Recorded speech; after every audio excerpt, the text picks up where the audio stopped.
एवं प्यारे मित्रों, आज हम लोग पढ़ेंगे गुरिल्ला युद्ध के बारे में। ठीक है, गुरिल्ला युद्ध होते क्या हैं?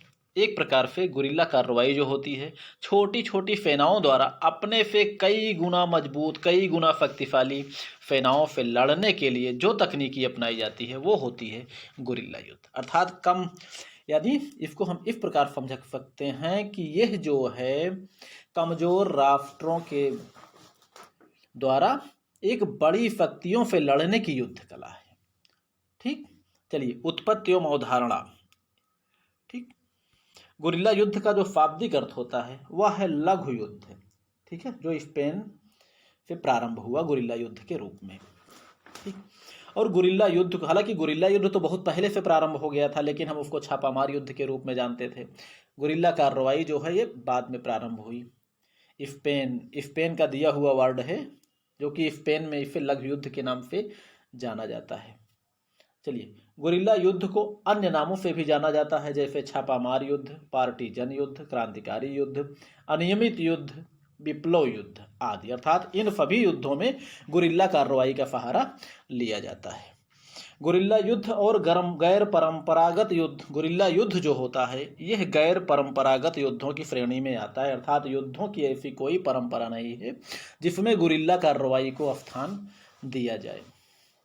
ठीक, गुरिल्ला युद्ध कर्म सशस्त्र नियमित सेना एवं अनियमित कमजोर सैनिक पक्ष के बीच हिंसात्मक संघर्ष होता है, जिसे सैनिक दृष्टि से कमजोर पक्ष अपने से कई गुना शक्तिशाली सेना के विरुद्ध अपनाता है। अर्थात ये जो है एक प्रकार से शक्तिशाली शत्रुओं के विरुद्ध कमजोरों की युद्ध कला है। अर्थात शक्तिशाली दृष्टि, जो इतनी ताकतवर फौज हो, ठीक है, शक्तिशाली फौजों के विरुद्ध देखने में कमजोर कम सेनाओं द्वारा अपनाई जाने वाली युद्ध कला, वो है गुरिल्ला युद्ध। ये अपने आप को 1:10 मान के चलते हैं कि एक गुरिल्ला सैनिक 10 सैनिकों पर भारी पड़ेगा। ठीक, चलिए आगे देखते हैं। जनरल डी के पालित ने कहा है कि ऐतिहासिक धारणा में यह एक ऐसी युद्ध पद्धति है जिसका प्रयोग सैनिक दृष्टि से निर्बल राष्ट्र अथवा जन समूह अपनाते हैं। अर्थात जिसकी जो कम शक्तिशाली हो या मान के चलिए कमजोर पक्ष हो, वही जो है गुरिल्ला युद्ध कला को अपनाता है। इसका प्रयोग अधिक शक्तिशाली और संगठित शत्रु के विरुद्ध सैनिक अथवा असैनिक साहसिक युवकों के दलों द्वारा अपनाया जाता है। एक प्रकार से समुद्र जैसी अपार सैन्य शक्ति से लड़ने के लिए जो कला अपनाई जाती है कमजोरों के द्वारा, दुर्बलों के द्वारा, वो होती है गुरिल्ला युद्ध कला। इस प्रकार की युद्ध कला का प्रयोग विभिन्न परिस्थितियों में आदिकाल से मनुष्य अपनाता चला आ रहा है। इसलिए कहा जाता है कि गुरिल्ला युद्ध कला का इतिहास बिना किसी नाम के युद्ध के इतिहास के साथ ही प्रारंभ हुआ।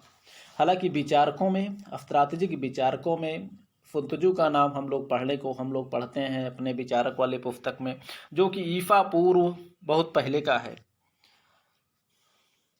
फुंतजू ने कहा है कि ईसा के काफी पहले गुरिल्ला युद्ध का जन्म कब और कैसे हुआ यह निश्चित पूर्वक नहीं कहा जा सकता, किंतु इस प्रकार के उदाहरण एन प्रकारेण प्राचीन काल से ही मिलते हैं,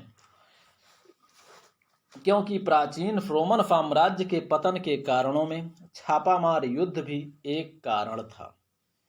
रोमन साम्राज्य, जो कि अपनी सैन्य शक्ति लीजन के कारण बिल्कुल अजेय समझी जाती थी, जिसका साम्राज्य काफी दूर दूर तक फैला हुआ था, एक प्रकार से बहुत ही शक्तिशाली, कई राज्यों तक फैला हुआ था, कई महाद्वीपों तक फैला हुआ था। उस रोमन साम्राज्य के पतन के कारणों में क्या था, वहां के क्षेत्रीय जनता द्वारा, क्षेत्रीय नौजवानों द्वारा छापामार युद्ध पद्धति का अपनाना।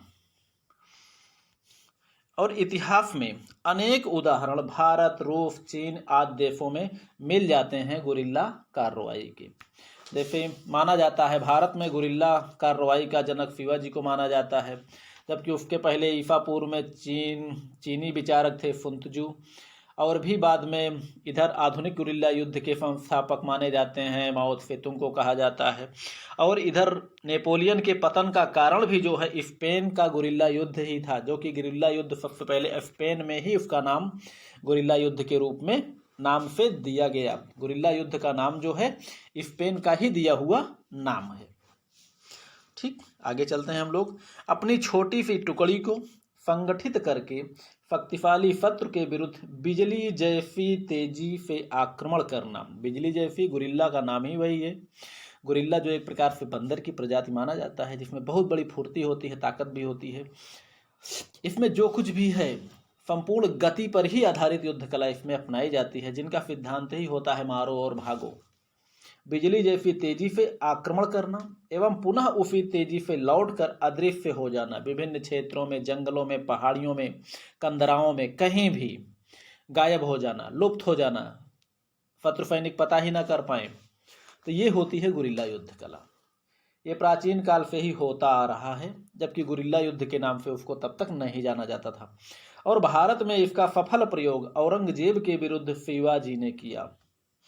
तब तक इसका नाम शिवाजी भी सिर्फ छापामार युद्ध कला के नाम से ही जाना जाता रहा। और नेपोलियन के विरुद्ध स्पेन, रूस और जर्मनी की गुरिल्ला सेनाओं ने नेपोलियन, जो कि युद्ध का देवता था, जिसने संपूर्ण राष्ट्र को जो है सेना में तब्दील कर दिया था, उस नेपोलियन के पतन में भी स्पेन, रूस और जर्मनी की गुरिल्ला सेनाएं ही थी। अमेरिका के विरुद्ध गुरिल्ला सैनिकों का प्रयोग वियतनाम में ने किया। और द्वितीय विश्व युद्ध के बाद गुरिल्ला युद्ध का प्रयोग बड़े पैमाने पर किया गया।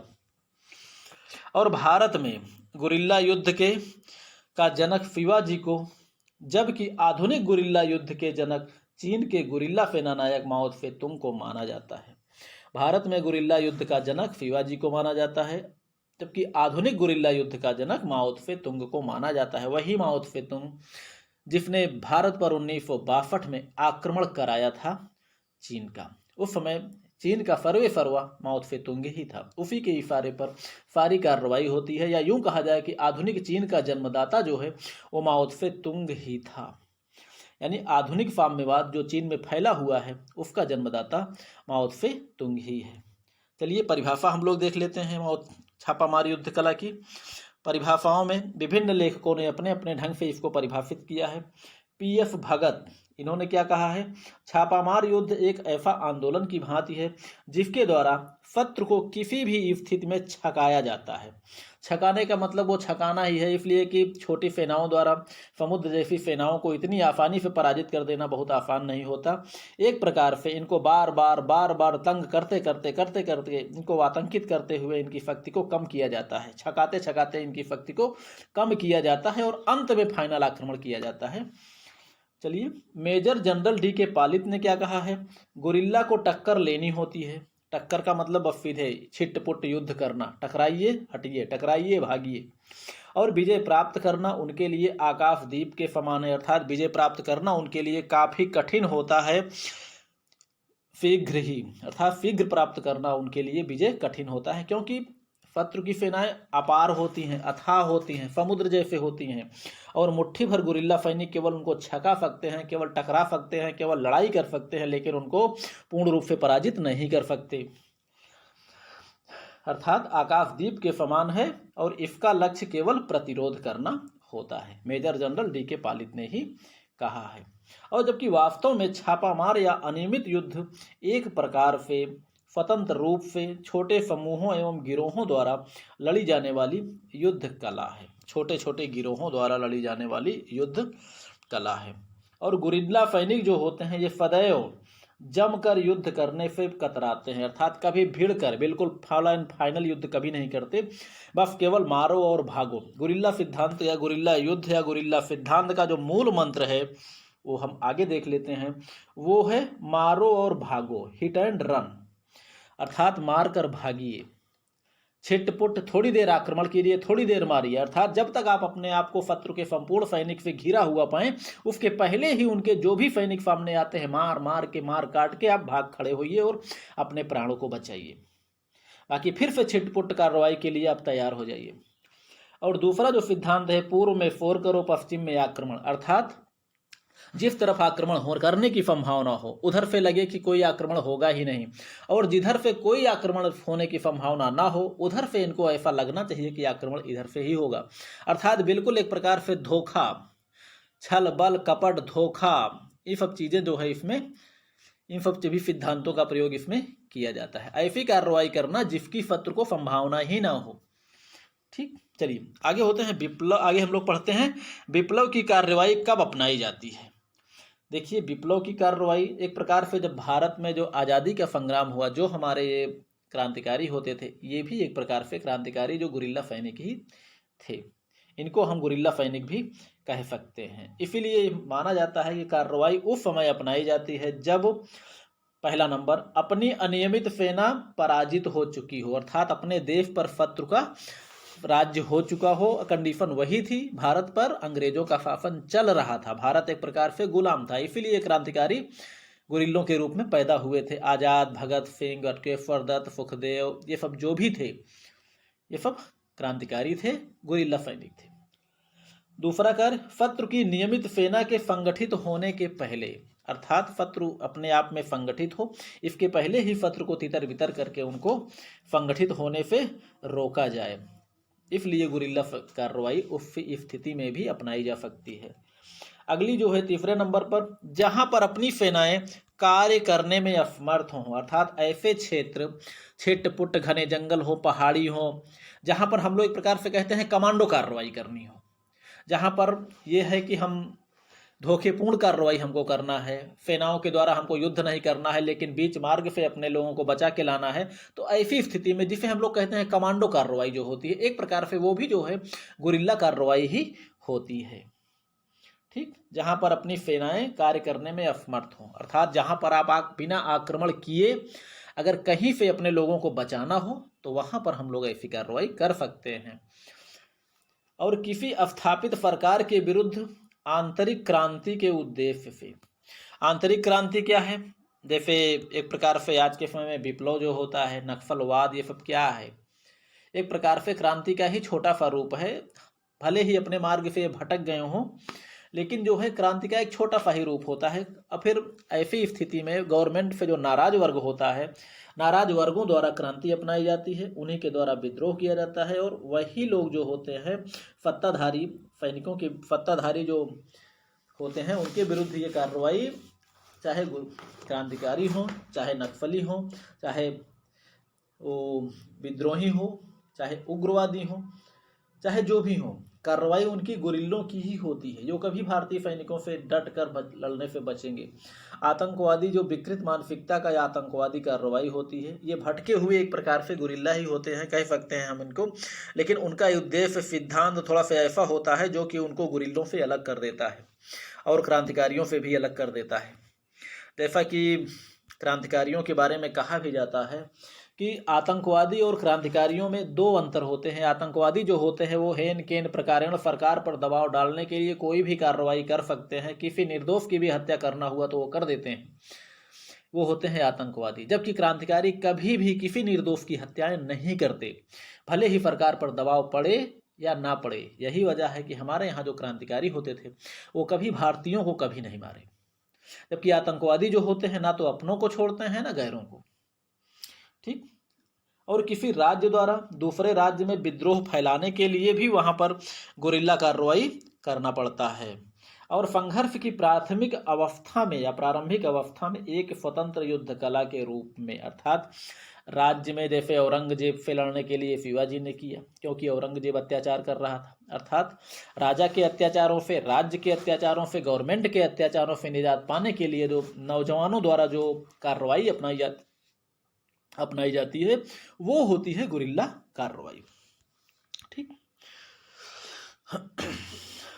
इसमें देखा जाए तो गुरिल्ला की स्ट्रैटेजी व समर तंत्र, उसमें पंचमार्गी तत्व माओ से तुंग ने बताया है कि गुरिल्ला कार्रवाई या स्ट्रैटेजी व समर तंत्र में पंचमार्गी, 5 मार्गों वाला तत्व अपनाया जाता है। जैसे पहला है पहल करना।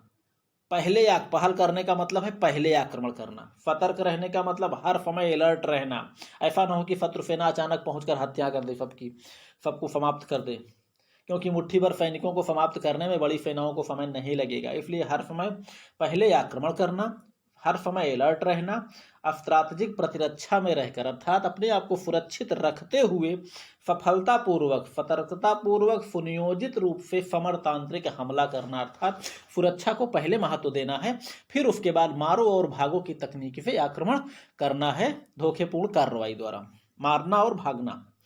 अगला है सामरिक दृष्टि से लाभदायक स्थलों पर अपने आधार स्थापित करना, जो अपने लिए महत्वपूर्ण स्थान हो, जहां हम ज़्यादा सुरक्षित रह लें, जहां हम भाग कर आकर छुपने की संभावना हो या छुपने के लिए अपना प्रयोग कर सके, उन स्थानों पर अधिकार होना पहले जरूरी है। अगला है आक्रमण व प्रतिरक्षा में स्पष्ट संबंध होना, अर्थात प्रतिरक्षा को महत्व देते हुए आक्रामक कार्रवाई करना।